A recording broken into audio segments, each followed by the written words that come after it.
Welcome to USA Global TV and Radio, where our mission is to provide education, entertainment, hope, and inspiration.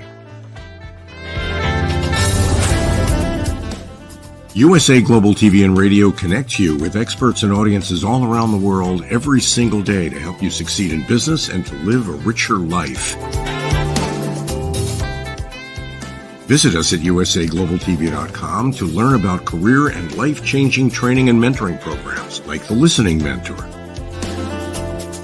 Subscribe to our newsletter to stay informed about our special programs and offers.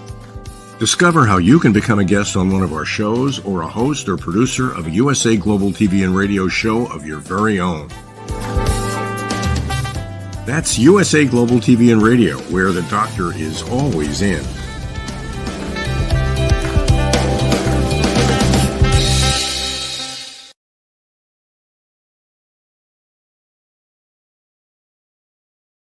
A very good day to you wherever you are in the world. I am hugely excited to be here in the heart of London on the Strand with an incredible gentleman who I'm going to introduce you to shortly.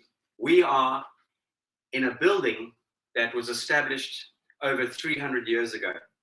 We are in a building where 10 generations of family have maintained this incredible brand. We are in Twinings. Liam, who is an official brand ambassador for Twinings, is going to take us on an incredible journey and give you some insights into a little bit about Twinings, and I'm going to pop in some questions, and we might even have a little demonstration going on here. So Liam, very warm welcome. Pleasure to be here. Thank you very much for having me. Joy. Thank you for making the time and effort. And it's so lovely to do this live in your studio, the Tea Salon. For any of you who come to London, we bring our guests to Twinings, and we have the most wonderful experience with Liam taking you on an incredible journey here at the Twinings tasting room. Liam, Twinings, 317 years old, correct? I'm afraid so. Who was the founder? So that was Thomas Twining. That was back in 1706 when he purchased Tom's Coffee House, originally facing onto the back end of this location here. Back then, the southern side where the bank of the Thames would be used to be part of the poorer side of London. And so over the next 10 years, he buys his way through the buildings to gain access to the much more affluent Strand on the northern side.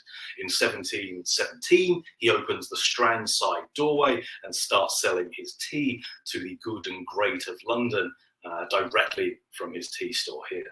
Twinings wasn't the first to start selling tea in London. That would be a chap named Thomas Garraway in 1657, but he was the first and longest lasting tea industry here in central London, certainly.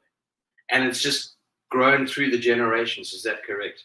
Yeah, so Twinings the family of Twining no longer own the company. We fall under the ABF umbrella, but the family is still very closely knit with the company. Stephen Twining, the 10th generation of the family, still works with us on a very frequent basis. We see him coming in every so often. Pleasure of a gentleman. And yeah, we always look forward to it when he comes to visit. Wonderful. And in this room here, there's so very bad English, so many wonderful paintings of various generations that have walked through the door and part of the family. And on my left-hand side, to Liam's left and my left, there's Mary. I'd love you, because I was fascinated to hear about Mary. Yeah, absolutely. So after Thomas passed the business over to his son, Daniel ran the company. He was the first Twining to start exporting tea overseas back to mainland Europe and then to the United States, including the mayor of Boston. But sadly, Daniel passed away fairly early on in life due to poor health, leaving his wife Mary to pick up the pieces and run the Twinings Tea Company, the Golden Lion Tea and Coffee Company as it was then known, basically by herself for the next 18 to 20 years until her son Richard joined her in running the business as a family. During this time period, tea was going through a bit of a turbulent time economically speaking. Mainly because there was an incredibly high import tax imposed on the bringing of tea into the UK, 119%. Ever since the time of Charles II, that import tax had grown and grown and grown over the decades, over the past 2 centuries, until it gets to the point where really only the very wealthy could afford to buy tea. However, everyone loved tea. And so those that couldn't afford to buy tea through legitimate means often had to rely on forged or smuggled tea. And this was causing a lot of problems in the tea industry at the time. Mary Twining never took forged or smuggled tea. She kept very detailed ledgers and documents of all the auctions she attended, the merchants she bought from. And so it is, without question, thanks to her, that Twinings maintained his reputation for high quality teas and integrity as a company through that turbulent time period. Fantastic. And there was it actually caused a disruption in the economy, didn't it? Yeah, so in 1784, the Commutation Act was introduced to reduce the cost of that tea tax, among other very important things, by a chap called William Pitt the Younger, who was then the Prime Minister. He worked very closely with Mary's son, Richard Twining, to get that done, relying on Richard's expertise in tea, in its trade, to draft that legislation. It saw the reduction of that import tax from 119% to a mere 12.5%, basically making tea instantly accessible to pretty much everyone, no longer needing to rely on smuggled tea, or even worse, forged tea, a substance known as smooch, which was either genuine tea bulked out with other things like slough or blackthorn leaves, or in some unscrupulous cases, just completely made up, fabricated stuff that was not tea in any way. No doubt very, very dangerous, using all sorts of poisonous dyes, copper acetates and sulfates, even sheep's dung was used as an alternative to get the tea looking the right color. Fascinating. Now, I did read somewhere that there were gangs forming, right? There were smugglers, there were gangs, there was gang warfare over this, wasn't there? So the tea smuggling gangs became a massive problem during the mid-1700s. Most famous of these gangs would be the Hawkhurst gang. Started around 1735 and lasted to around 1749 or so. And these gangs were not like, it's easy to imagine a couple of little fellas in a dinghy rowing a small quantity of tea across the channel from Europe to England.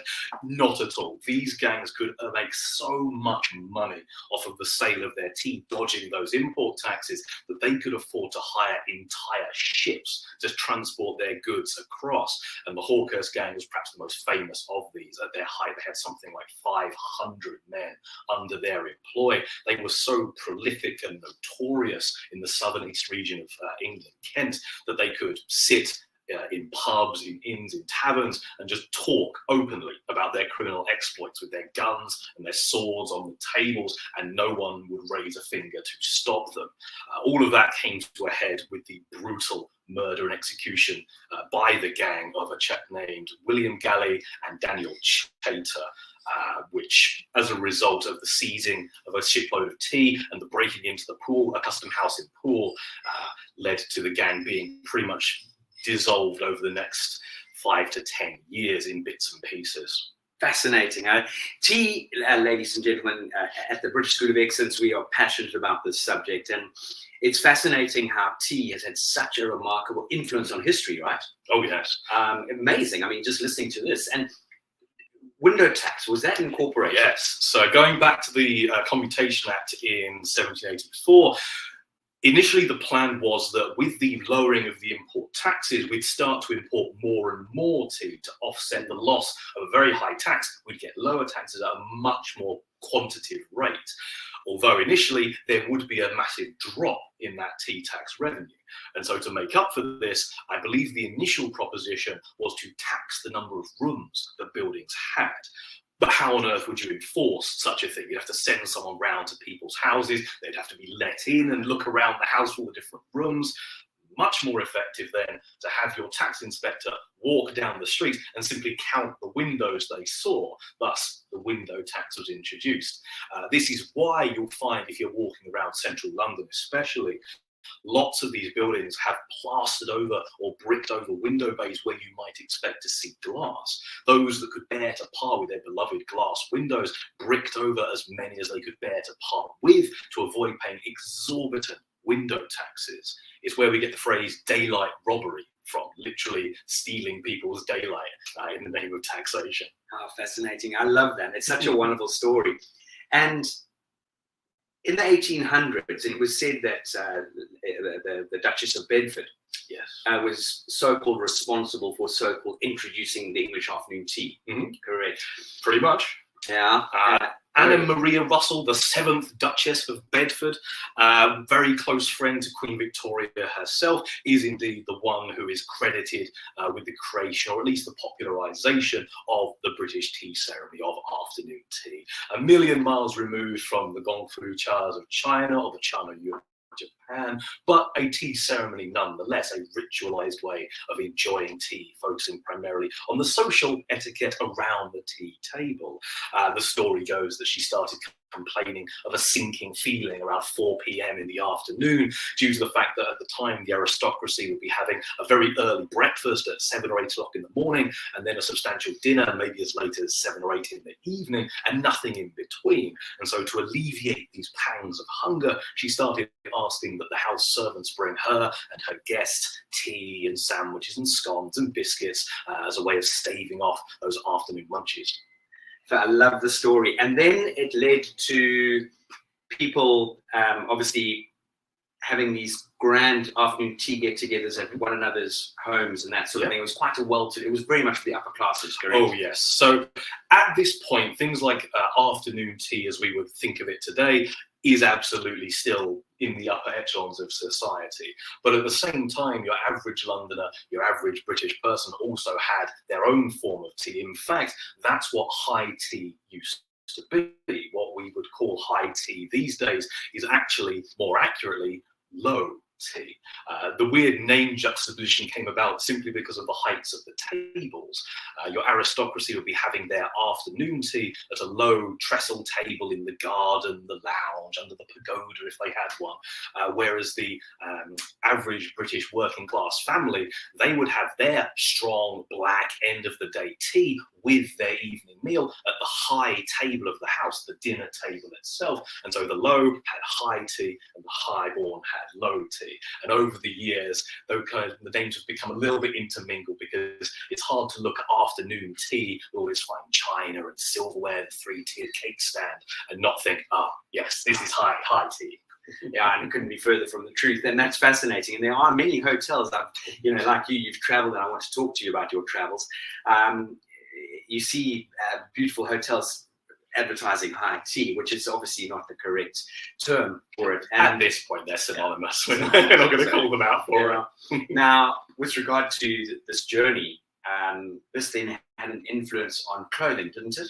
Yes, you even had tea party dresses. There's a whole kind of area of fashion centered around presenting yourself for afternoon tea. This even tied into the old tradition of tea caddies, ways to keep your tea safe and secure, because harkening back to those times when tea was a very expensive commodity, of course, you need a place to keep it safe. So you have your tea lockbox, your tea caddy, with one key and one key only, that would be on the person of the lady of the house at all times, either hanging around her neck or hidden in her tea party dress, perhaps in a little secret pocket in her sleeve, just to make sure it was safe and secure. This is where we believe that the British custom of the homeowner offering tea to their guests comes from, because no matter what your social standing was, if you were the lady of the house, you would make the tea yourself. You couldn't trust the servants to handle such a precious commodity. And so even though they set the table, they might bring the caddy out, you as the lady of the house, the owner of the house, you would be the one to make the tea by your own fair hand. If your servants were particularly well trusted, you could actually, if you were a house servant, negotiate to have part of your pay in the form of a stipend of tea, which I imagine the wealthy saw as the kind of the lower classes emulating the behaviours of their betters, whereas in reality, they probably just took it and flipped it on the secondary market for a massive profit instead. Oh, wonderful. Oh, my word. Now, there was the afternoon tea dance, where men wore the beautiful white tie. Yes. And ladies, obviously, as we talked about fashion and the tea dress and that. Now, the tea dance was very much, I suppose, introduced for youngsters to in courtships and that sort of thing. Yeah, it was kind of not necessarily a matchmaking endeavour, though certainly there was a lot of matches made at your afternoon teas, at your tea parties, your dances, and they were kind of for the younger generations of the upper classes to enjoy, to intermingle, and naturally such things come about. Liam, backstage we were talking, and our wonderful producer asked you a question about how popular is tea in the world today? Where does it sit in, let's say, when we talk about beverage? Tea is still, and has been pretty much since its inception, the second most popular drink of the human race, second only to water. Alcohol in its various forms, probably in aggregate, catches very close behind, but when it comes to the human race's favourite drinks, it's water, it's tea. Tea has been the number 2 for as long as we've had hot water to boil things in. Fascinating. I love it. I love this history. You're mindful of information. I hope you're all enjoying this. This is just for me. I'm lapping this up. Loving being in the tea salon, tea studio here with Liam. We are going to get onto some fun things shortly. Tell me, when it comes to your passion for tea, I know you spent some time in China. You landed up there just before COVID, is that yes, I went out to China to teach English as a foreign language back in February of 2018. I was initially meant to be there for 1.5 years. Then the pandemic happened, and I was stuck out there for another half a year to 1.75 years or so. It was a very interesting experience. I learned a lot. Sadly, I wasn't as exposed to tea as you might expect. I had plans to go and visit tea gardens where I lived in Hangzhou in Zhejiang province, but sadly the pandemic very much put a stop to those plans. And so my love for tea really burgeoned when I came back to the UK, funnily enough. I returned in 2021, and originally I was teaching online, as that was what my vocation was at the time, but I found that teaching online, ironically enough, not dissimilarly from what we're doing now, wasn't for me. But fortunately, a friend of my family had informed me that there was jobs going at Twinings. They were looking for new brand ambassadors to spread the word of tea. And so I thought, why not? That sounds fascinating. It's a new area for me to explore. So came up to London, applied, and here I am now. The last 2 years I've been learning about tea, in some cases quite literally immersing myself in tea and learning all there is to learn about it, and then teaching the people who come to visit us here on the Strand about the history of tea, the categories of tea, brewing, steeping, and all the wonderful things that tea's 2,800 year history, nearly 5,000 year history, 4,800 years has to offer. Incredible. Tell me again, there's the one and only Twinings shop store. Yes, so this is the 216 Strand premises where the Twinings company has been based for the last 317 years. Same family, same premises. The Twinings logo that you can see emblazoned behind me on this mug has been the company logo for almost 300 years, making it the longest serving corporate logo in continuous use in the world as far as we are aware.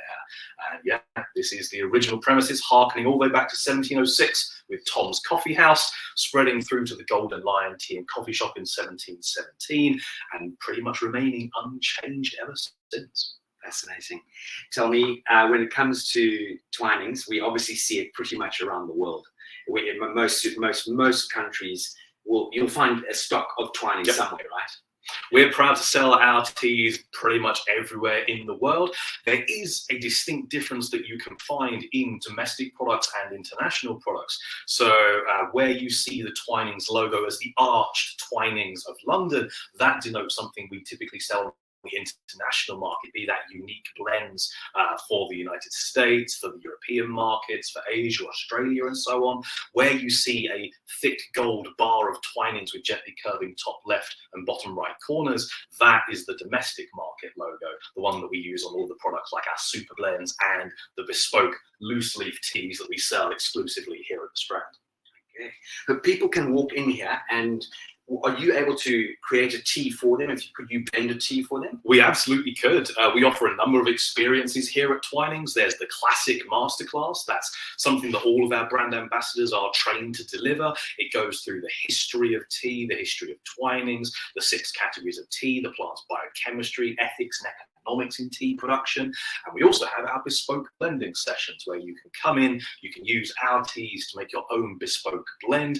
You then get to name that blend and it goes onto our records in our archives. And if you wanted more of your blend for whatever reason, you could call us up and you can order more of whatever you've named your blend to be. It's some of the most fun experiences we do here at Twinings, where people come in and they play around with our different Chinese, Indian, Javan, Sri Lankan teas and make their own unique blend, be it for a special occasion, a wedding, a birthday, or just for pleasure. I'm seeing the British School of Excellence tea blend being created by you. That sounds fascinating. So that's next step on the to-do list, 100%. Now you're talking about blends and that sort of thing, and I asked you earlier on, what is your favorite tea? So my favorite tea is what we'd call either a single origin or single estate tea. These are teas that have nothing else added to them. They are just the tea from that garden or from that region. The more geographically precise you get, oftentimes the more expensive, the more exclusive your tea becomes, because you're harvesting from a much smaller, more specific region. My personal favorite is Longjing green tea. And even saying that, it covers a staggering variety of different teas depending on when these leaves are harvested, which particular region. Longjing comes from Hangzhou, from the city where I lived in China for several years. And it's one of China's most famous green teas, Dragon Well green tea, to give it its anglicized name, often referred to as the queen or king of green teas. There is a delightful story about an emperor of China who was traveling through Zhejiang province and stopped in Hangzhou to examine the tea gardens there. But upon receiving word that his mother, the Dowager Empress, had fallen ill, he races back to the capital to tend to his ailing mother. When he arrives, she tells him that she can smell a delightful aroma coming from his robes, and he fishes around in his pockets and finds a handful of Longjing tea leaves he'd stuffed into his pocket in his haste to get home. So he hands this to his servants. They go, they take the tea, they brew and steep the tea, and when they feed it to the Dowager Empress, of course, she is instantly cured of her sicknesses, and it becomes an imperial tribute tea in her honor. Probably a bit fanciful, we're looking at the medicinal properties of the Longjing, but a fantastic story nonetheless, and telling of Longjing's heritage. Well, I mean, talking of medicinal, I mean, tea definitely has got some, I mean, the quality, well, what am I looking for here? Yeah, they've got healing qualities, and they've got, it's not just sipping a hot cup of tea with maybe milk or black.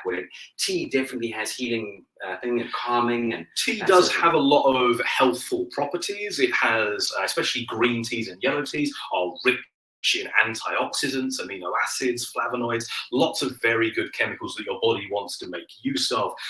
The Chinese, way back during the time of Shen Nung, the discoverer of tea, as we would perhaps recognize it today, did believe that tea had lots of very strong medicinal qualities, healing powers.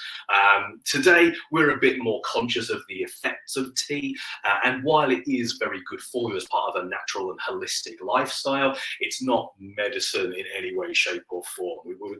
Lots of tea sellers refuse to make health claims for their tea for that very purpose. But yes, when taken in aggregate as part of a healthy lifestyle, it's full of very useful chemicals that your body is aching to make good use of. Fantastic. Funny enough, on one of our slide presentations, when we deliver a little bit of the introduction to afternoon tea, the statistics of how many cups of tea were drunk a day in Great Britain alone is just extraordinary. Yeah. It's into the hundreds of thousands, right? It is extremely high. Yeah. And England, may surprise you, is not the most avid consumer of tea.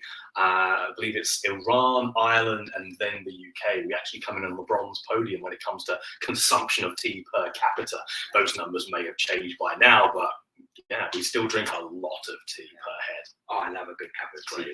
Talking of a good cup of tea, let's go to what you've laid up to now.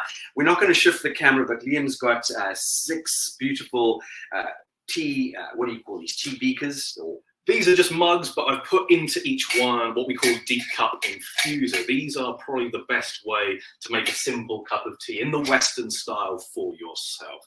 A lot of people are put off from loose leaf tea or whole leaf tea especially, simply because it's considered a bit too much of a faff. There's a lot that you need to do. Absolutely not true. Like, when you are used to making loose leaf tea, it's no less inconvenient than using a tea bag, getting that out of the box and popping that in your mug. Simply put, this is a small metal mesh with lots of little holes in it that the tea leaves sit in while they sit in your mug. The benefit of these ones is that you can put them in a mug, in a cup, in a whole teapot, and just change the amount of tea you're putting in after it. It's why we recommend these over the small cage infusers, the little spherical ones. Yes. They look really beautiful and they're fine for making one cup of tea at a time. But if you're trying to serve multiple people or infuse a larger teapot, you're going to want one like this, or perhaps you get yourself a teapot with a built-in infuser, which can be very, very useful if you're preparing to make lots of tea for lots of people, and especially if you want to reuse the leaves. Wonderful. So off we go. What are you going to be showing us first off? So I'm going to take you through a short and very cursory look at the 6 categories of tea. As I say, tea's been around for 4,800 years. 2737 BC is when we have the first real historical milestone for tea in China. But in all that time, there has only ever been one tea species. That is the Camellia sinensis, the camellia from China, to give it a proper name. There are 2 varietals of this tea plant that are the primary varietals from which many other different cultivars of tea are bred. That is your Camellia sinensis, the Chinese tea bush. It's a much shorter plant than its cousin, usually topping out around 10 to 15 feet. Its leaves typically grow to about 3 to 4 inches long. It likes very high elevation, 6,000 feet above sea level, and nice cool temperatures, 10 degrees Celsius ideally. The other varietal is the Camellia sinensis assamica. This was the version discovered in India by the East India Trading Company and was cultivated into the many Indian teas that we are familiar with from places like Assam, for example. Incidentally, that particular varietal of tea is also naturally endemic to China. The tea forests of southern Yunnan in southwest China are also the assamica varietal of the tea plant, and it's from these trees that things for pu'ers, these aged famous Yunnan dark teas, are harvested. But one species, 2 core varietals, and 6 different categories. There are 6 categories of tea, starting with white, yellow, green, oolong, black, and pu'er, or dark tea. And the first one we're going to have a look at is our white teas. These are the least processed of the 6 tea categories. I'll see if I can get us a bit closer to you folks there. So this is very, very young tea leaves, harvested usually quite early in the spring. And in this case, we're looking at a Yinzhen silver needle white tea. So it uses only the unopened buds from the very tip of the tea plant.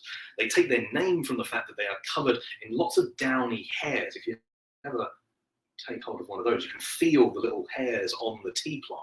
These form a natural protective barrier for the young tea leaves while they're developing, a form of barrier against pests or insects that might have a munch on the tea leaves. And when they dry, they turn a beautiful sterling silver, hence silver needles, or white tea in this case. Other white teas are things like your Bai Mudan. These would use a bud and an open leaf from further down the stem. But Yinzhen, like we have here, is just the unopened buds from the very tip of the tea plant. And interesting, just nibbling on that, it's actually quite bitter, isn't it? Yeah, so because white tea is the least processed, it is plucked, withered and dried, and that is all. All of the chemicals that make the tea plant are still locked inside those leaves. There is a small measure of natural oxidization because nothing is done to stop it, as would be the case in yellow or green teas. But because they are treated with the utmost gentleness and care, very little of that oxidization takes place. And now that you've poured the leaves into your strainer, yep, or your tea caddy, or what would you call it? Your tea infuser. Infuser. optimum temperature? What would you in degrees Celsius roughly? So this depends on the tea that you're steeping. So for this white tea, I'm going to start with around 85 degrees Celsius water. You could go a little bit lower, between 70 to 85 degrees Celsius. 85 is kind of the upper limit I'd recommend for most of your white teas. As this is a yin gen or silver needle white tea, you can leave it to steep for a very long time, 6, 10, even 15 minutes in some cases. Because it's that densely packed bud, it will slowly open as it infuses and absorbs more of the moisture, and you'll get a really developed mellow flavor from it. I'm not going to steep this one for quite that long, as I'm aware that time is limited. So this one we're going to give about 3 to 3.5 minutes or so, which is about as much as I would give Baimudan white tea if I was brewing one of those instead. The extra open leaf in that blend being a little bit more flavorful as in a shorter period. Yeah. So while that's steeping, I can tell you about tea fighting. Yes, so tea fighting is a fascinating facet of Song Dynasty Chinese history, where we may be familiar with matcha powder, the whisked green tea of Japan, but the powdering of tea was a practice that began in China prior to tea being exported during the 8th century, during the Nara period. And those teas would have primarily been white teas. The idea was that you and your opponent would meet in the tea house, and you would have your bowl of white tea powder, you would add the hot water, and then you would aggressively whisk your tea at one another until you were told to stop. The person whose frothy bubbles lasted the longest would be declared the victor and would win the tea fight, which is a fascinating and hilarious image to think of. Just these two noble Chinese men whisking their tea aggressively in one another's faces. I think that's absolutely fantastic. It's priceless, and I love this. Your knowledge is just wonderful. Hence why we're with you. Right. So that, and the term is steeping. Steeping, infusing, brewing. Steeping is probably the most accurate. To steep is the verb for infusing something in water below the boiling point, and that is the most important part. Although when we brew our tea in tea bags, we have a penchant for boiling the kettle up to 100 degrees Celsius and then going to town, tipping the water over the tea bag. And that's fine for tea bag teas. They are designed with that in mind to infuse very quickly, very hot, for our convenience. But when we're working with loose leaf tea, where we're taking such care with the temperature of the tea, the duration of the steeping, and the amount of tea we use, it would be a shame to overboil the water itself. When you boil water, it starts to bubble and froth, and that is the removal of oxygen from the water. It's why it's always best to use cold water fresh from the tap, then boil it, then use it on your tea. Ideally, you don't reach the boiling point. You stop at around 94, 95 for even your darkest teas, allowing the water to retain some of its oxygen content to give you a richer flavor. The worst thing you can do is boil your water to 100 degrees, make your first cup of tea, let the kettle cool, and then brew it up again to 100 degrees, double boiling the same water, resulting in that really dead, lifeless, old man's water, to give it the translation of the Chinese there. So, here we can see the infused tea leaves of the white tea. They're a little bit darker, they're harder to see now that they've lost their silver shine, but they've also regained much of their green and brown coloration. As the hairs soak up the water, they become more translucent, and you can see the green buds underneath. And here we can see the liquor of the white tea. It's almost, on the camera I can see, just almost as clear as water. It's beautifully light, beautifully pale. Even once I pour it into these cups, it only takes on a slightly very russet amber hue. There we are. Let's see what you think. Now, there's an art to actual tea tasting. There is. And I think I'd like you to demonstrate, because yeah, it's fascinating. If we were to be sampling our teas properly, I wouldn't be brewing them in these infuser mugs like this. I would be brewing them in tasting mugs like this one here. Again, it's quite hard to see thanks to the glare, but at the front there is actually a series of grooves. These act as a natural filter in the mug, and because they have the lid, once it's finished infusing, you can tip the tea out into a bowl by letting it sit like so. The actual tasting of the tea itself would not be done from these lovely little china cups that we have here, but rather from a tasting spoon, these very broad-headed but shallow bowl tasting spoons, and you would take a scoop of your tea, and when you tasted it, it would be a nice loud slurp, that famous tea tasting slurp. There's no etiquette to tea tasting. No, there's whatsoever. Not the complete opposite of afternoon tea. But yes, it would be a nice loud slurp. If you want to try your own semi-professional tea tasting at home, rather than filling your house with the sound of slurping, you can attempt retronasal olfaction instead. It's a very fancy way of saying, let the tea sit on your tongue in your mouth and breathe out through your nose. Because your nose and your mouth are linked through that tube at the back of your throat, a lot of what we consider our sense of taste is actually our sense of smell working double service. And so by breathing out, we're drawing scent particulate up into our nasal cavity from behind, giving us a really strong idea of the tea or the food we're eating's flavor profile without the need to slurp your tea, for example. Fantastic. Well, let's see. Do we say cheers? We can. Cheers. We say cheers. It's got a very subtle nose as well. So white tea does not contain many theaflavins or theorubigens. These are the things that control strength of flavor, color, and taste. Being non-oxidized, not many of these chemicals have a chance to develop in white teas. And so it gives it that beautifully pale liquor and a very, very soft flavor, to the point where I would almost describe white teas as more of a mouth feel than a flavor full on. Very subtle. Very, very subtle. Liam, am I correct in saying back in the day, there were no handles on tea, and people used to hold their tea or their little beakers like that? Is that true? So that is one way of holding your tea. If these were kind of classic Chinese-made teacups, they would be much shorter and a little bit rounder. The traditional way of holding a Chinese teacup in the gongfu style, like I have behind me here, you can see the difference in scale between this tiny little teacup and even our tasting cups. It's called Three Dragons Guarding the Ding being the cooking pot that used to sit at the center of a Chinese home. And it is simply a claw of your hand, a bit like a dragon's claw, and the thumb and forefinger rest on either side, and your middle finger supports the base of the cup, so it sits on your hand like so. And that would be enough for one sip, 2 sips, and then in gongfu style you would slurp the 3rd sip to show appreciation for the tea. Wonderful. Love it. Okay, so this is delicious.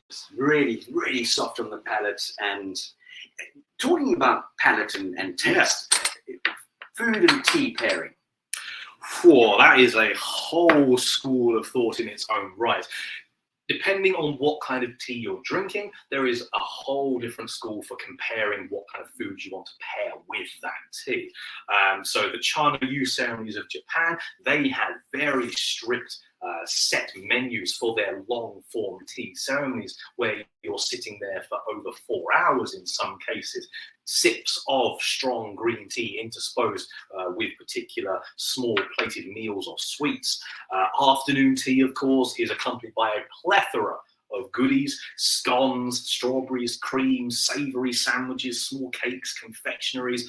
That is much more free form. It's much more to the taste of the individual. But yes, you could absolutely spend days, if not months or years, finding the perfect accompaniment to your preferred brew. Yeah, wonderful. While you're brewing them, so the next one you're going to bring into play here is? So the next tea we're going to look at is yellow tea. This would be the one I'd be most surprised of if you heard of before, or if many of our viewers had heard of before. Yellow is the rarest of the 6 categories of tea, to the point where I'd say most people don't even know that it exists. It's believed that initially, according to some schools of thought, yellow tea was the very finest green tea presented to the imperial families of China. But over the years, as various tea farmers and producers competed for the right to give their tea as tribute to the imperial family, the methods for making it changed by accident or by purpose until it was something completely different. Much like green tea, they are very closely related. It's usually the top 3 or 4 leaves from the plant, plucked usually quite early in the year as well, pre-Qingming festival, the new year, to give the finest quality. But if you were to take an apple at home and you slice the apple in half, what visual change you often It starts see. to brown. It starts to brown. This is what we call oxidization. It's the breakdown of the cellular matter inside the plant by exposure to oxygen after you've broken the cells. It's this oxidization and the leaking of the chemicals within the plant cells that mingles and forms theaflavins and theorubigens. We don't want this to happen in our yellow tea or in our green teas and white teas. And so to stop this from happening, we lock the enzymes within the plant's leaves when we're making green or yellow tea. This is typically done in one of two ways. The most prevalent method in China, and the method that's primarily used for yellow tea, is pan firing or frying, depending on who you ask. Pan firing is simply the tossing of the raw leaves after they've withered for a short while into a heated metal pan or wok, usually starting at around 185 degrees Celsius and climbing to 200 degrees over a span of 5 to 10 minutes in some cases. The leaves are pressed against that hot metal, and the contact with the hot metal is what denatures the enzymes in the leaves, shaking as it's called, killing the green, preventing them from breaking down during the rolling or the pressing or the shaping, and retaining their natural green coloration. The yellow tea's next step is what makes it unique. It is then taken and wrapped up in damp cloth called cow paper. This smothers the tea leaves and cuts it off from oxygen. While cut off in this way, it begins to ferment. The cells begin to break down through microbacterial involvement, oxygen-free or anaerobic enzymatic breakdown instead of aerobic enzymatic breakdown. This is why yellow tea and pu'er, which we'll get onto at the end, are the two fermented teas. Oxidization is not fermentation. It used to be that we refer to all black teas, oolong teas, pu'er teas, oxidized teas as fermented, but as understanding has developed and is still developing, we've moved away from oxidization and fermentation being the same into distinct entities. So this, again, I'm brewing at very low temperatures, only 85 degrees Celsius. Personally, if I was brewing it at home, I might even brew it a little bit lower so that I could reuse the leaves several times over. But here we're going at 85 degrees Celsius. I'm only going to give this about 3 minutes. Okay. Green teas and yellow teas are the easiest teas to ruin. They are the easiest to burn and scald, the most susceptible to high temperatures. One of the reasons that lots of people have a bad experience with green teas in cafes or restaurants is because the knowledge of making green tea is nowhere near as prevalent as the knowledge of making your classic black teas. As a result, your restaurant server, your cafe waiter or waitress, they're doing a million other jobs and they may not know how to make green tea or have the luxury of the time to do so. And so they boil the kettle up, they pour it over the tea bag or the leaves, and it scalds them, releasing all the chemicals inside much too quickly, resulting in that very bitter, unpleasant flavor that has become kind of synonymous with green tea, which often gets hand waved because we think green tea, it's medicinal, it's good for you, therefore it has to taste bad. Absolutely not the case. Things like yellow tea, things like green tea, they only need to be brewed at very low temperatures for short periods. In fact, I'm going to stop this one about half a minute short due to the slightly higher temperature. You can still see, again, it's still a very light liquor, but it has a slightly stronger, brinier nose to it. Yeah, very much so. Almost very earthy. Yeah, so you'll find that is in common with the pu'er tea as well. Fermented teas, be they pu'er or yellow, tend to have that slightly earthy, almost petrichor quality to them. Good stuff. Yeah, it really is good. That is beautiful. And I see exactly what you mean, because absolutely, I've like you, I'm not as anywhere near as knowledgeable as you are, but I know what I like and I don't like. And I've had the privilege of being in China on numerous occasions and with people who really know. And I've been taken to some of the tea plantations, and it's fascinating. I've seen them doing the pans, and it's mind-blowing. And yeah, when someone who doesn't know what they're doing or haven't been taught, then and you get served because you think, oh, I just feel like a green tea, and it comes and it's bitter, and you think, oh, and it's not really drinkable. No, in many cases it's not, sadly. The best way is when cafes know like their servers have training in dealing with teas. That's fabulous. If not, Always ask if they can bring you the tea with the tea bag still in it. That way you can decide when the tea bag comes out and you don't have to rely on someone else doing it for you. Absolutely delicious. I love the first one, but I think this really is something quite special. Excellent. Just talking of special and noticing a difference of flavor, the cost of these sort of things. Give me some idea of what you're paying per gram. So, it can vary wildly. Tea at auction today is still done by the weight, and typically speaking, famous names, exclusive gardens still command very high prices for their tea. Darjeeling is a very famous example of high quality tea from a very famous name. Yellow teas are somewhat unique in that despite how rare they are, they're not always that expensive. This is because there's no real demand for them. When those imperial edicts, meaning they could only be sold or given to the imperial family, were gotten rid of, most gardens that used to make yellow tea stopped. It was so much more labor intensive to make yellow tea that they simply switched back to making the much more economically viable green teas instead. And so there are only a few estates in Anhui, Hunan and Sichuan provinces that still produce yellow tea to this very day.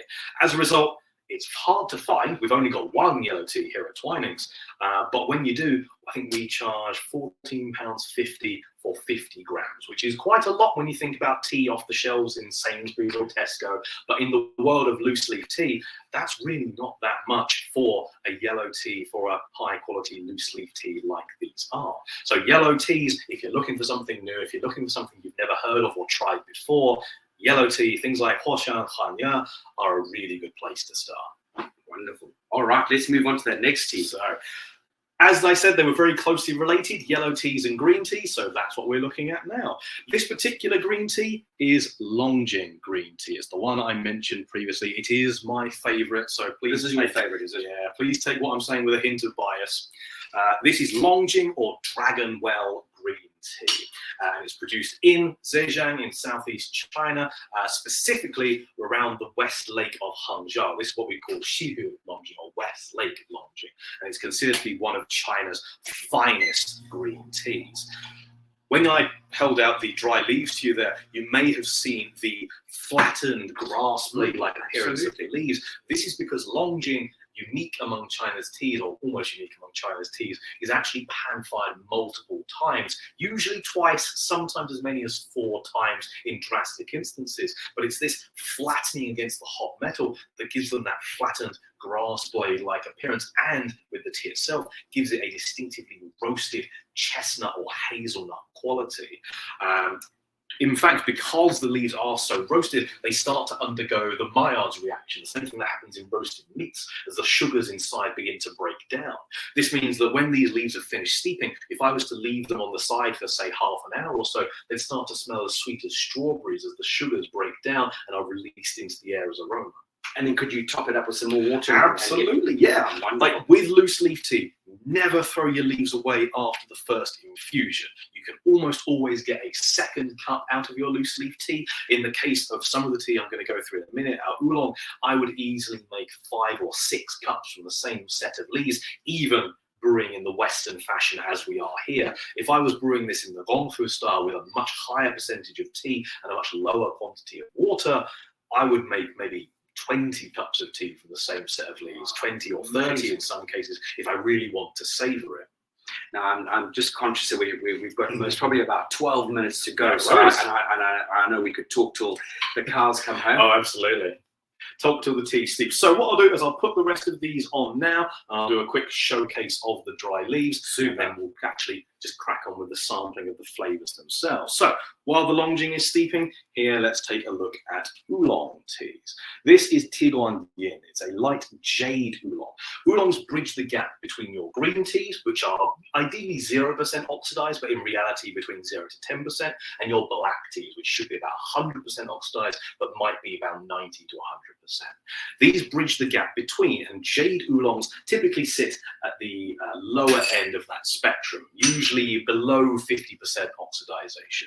You can see this in how much more green the leaves are, whereas a dark Oolong would typically sit at around 50 to 70% oxidization and have a much darker brown hue to those leaves. Dark Oolongs have very, very rich flavors, often quite fruity or nutty, or otherwise vegetal flavors in lots of cases. The Tiguan Yin, being a jade oolong, is much more floral, much lighter, much sweeter as well.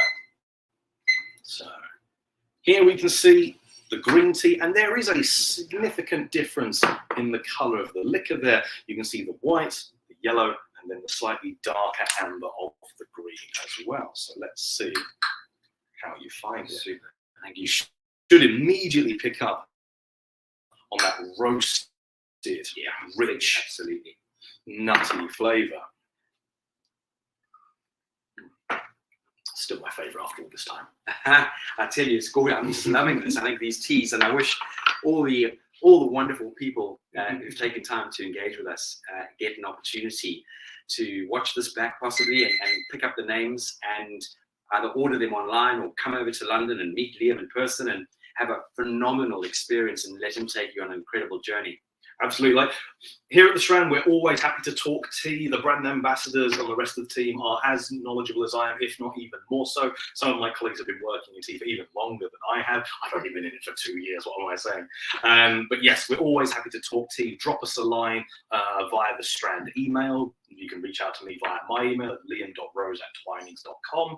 Or, as you say, please do come down to visit us if you're ever in central London at 216 on the Strand. We're more than happy to talk tea for hours, absolutely.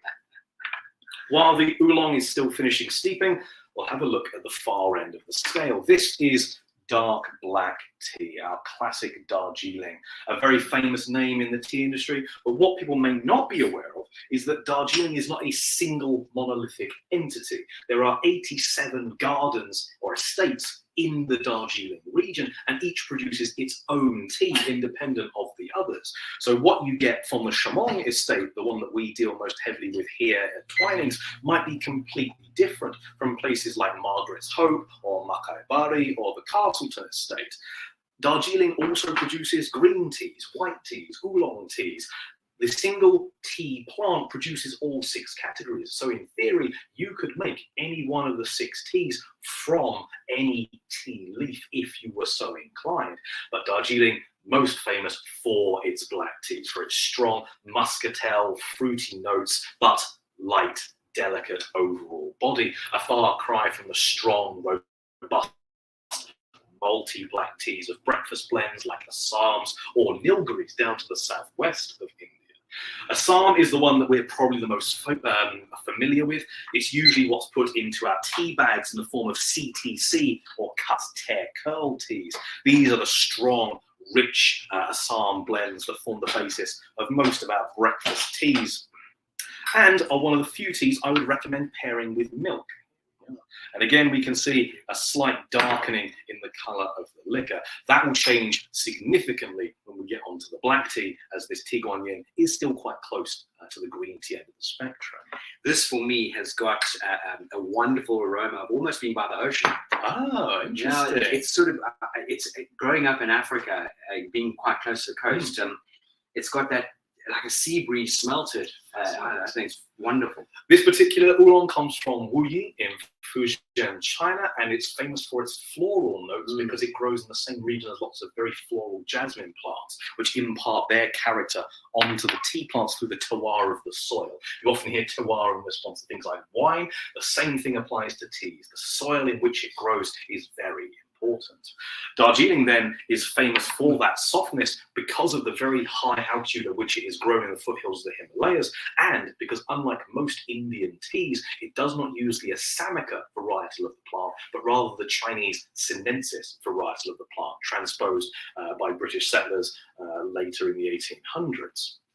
So here, let us see how you like it. And there we should see a real difference in the colour of the liquor itself, that beautifully rich, dark amber colour.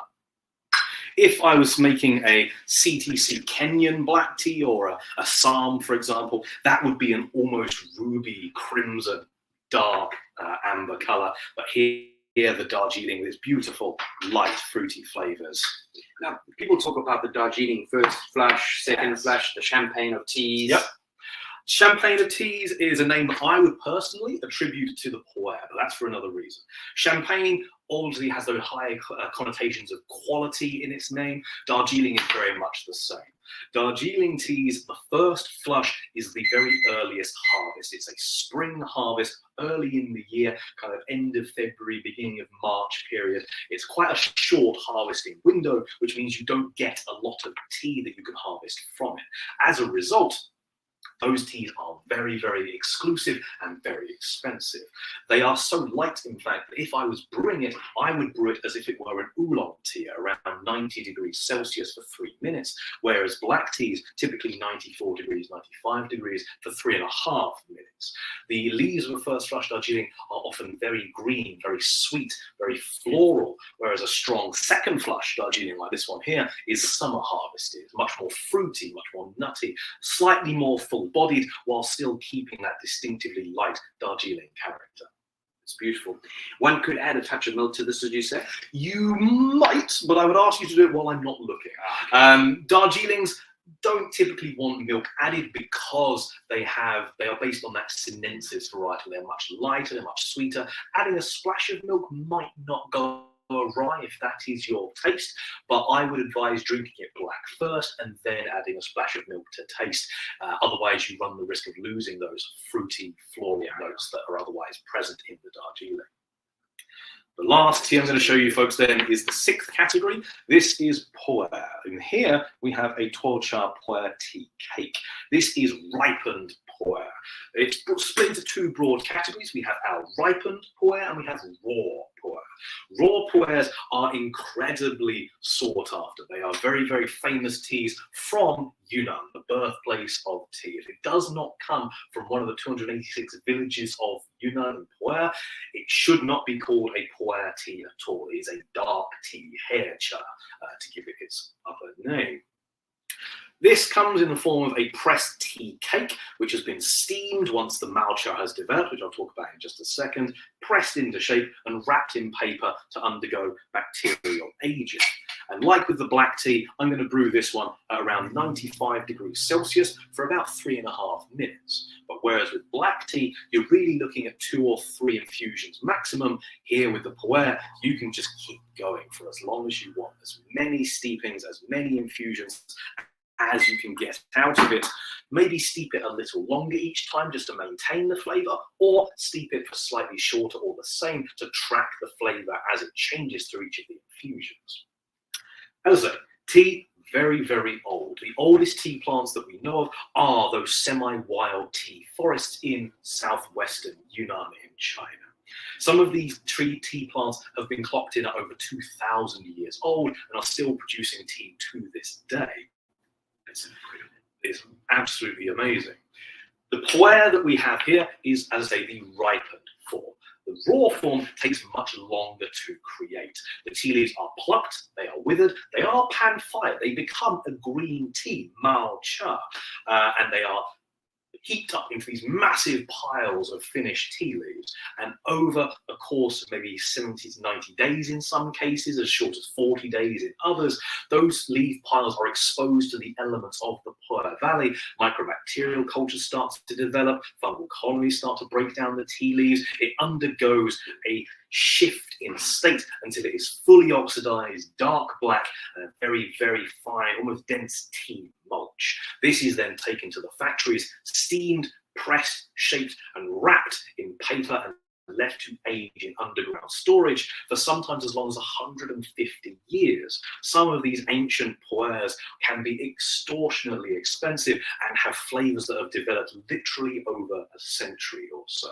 Behind you here on the shelf, I actually have a bean cha tea disc. This is a frisbee-sized solid block of pressed pu'er tea.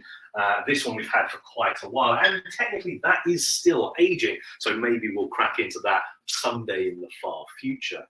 The shoal or ripened pu'er undergoes a much more mechanical process. Rather than being left to the elements of the pu'er valley, it's steamed, it's sprayed with enzymes taken from previous pu'er cultivation to kind of kickstart the elemental breakdown process, and then it is heated up under thermal controlled blankets. This gives the tea workers control over the speed at which that microbacterial breakdown, that fermentation occurs, and means that you can produce it much, much faster.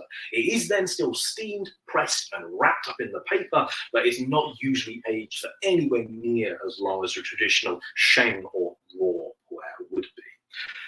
You noted the kind of briny seaweed, sea scent of the yellow tea. Let's see how it compares to the pu'er, which you can definitely see is much darker than anything we've tried so far. Being another fermented tea, that earthy, rich, mushroomy quality is prevalent in the pu'er. It's amazingly good stuff. One of my absolute favourites. Although I have heard it called the Marmite of teas. You either love it or you hate it. Oh, good stuff. That's gorgeous, isn't that gorgeous? Liam, we've pretty much almost run out of time, and I just have to say, I hope everyone out there has really embraced this episode of Live, Learn, Teach, Inspire. It has just been, for me, an absolute honour to engage with you, and I thank you so much for giving us such a wonderful quality time. Not only quality time, I mean, you're like a walking encyclopedia. I mean, honestly, we have only just scratched the surface. There is so much more to cover, and it has been a genuine pleasure to talk to all of you about the history of tea, about Twinings in particular, and just to take you through on what is really just the most Cliff Notes examination of some of these amazing teas. Thank you, Liam. It's an My absolute pleasure. Really, thank you to all of you for taking the time to watch this wonderful episode. Do engage with us in the very near future. Lots of things coming up.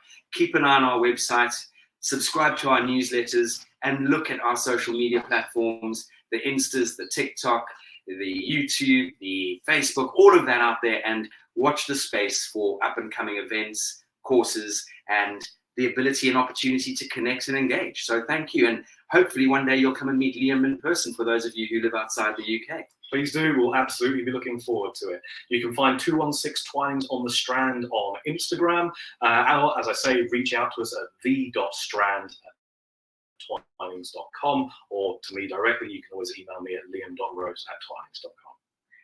That leaves us to say goodbye, and wherever you are in the world, enjoy either your evening, your afternoon, or your morning. Best wishes.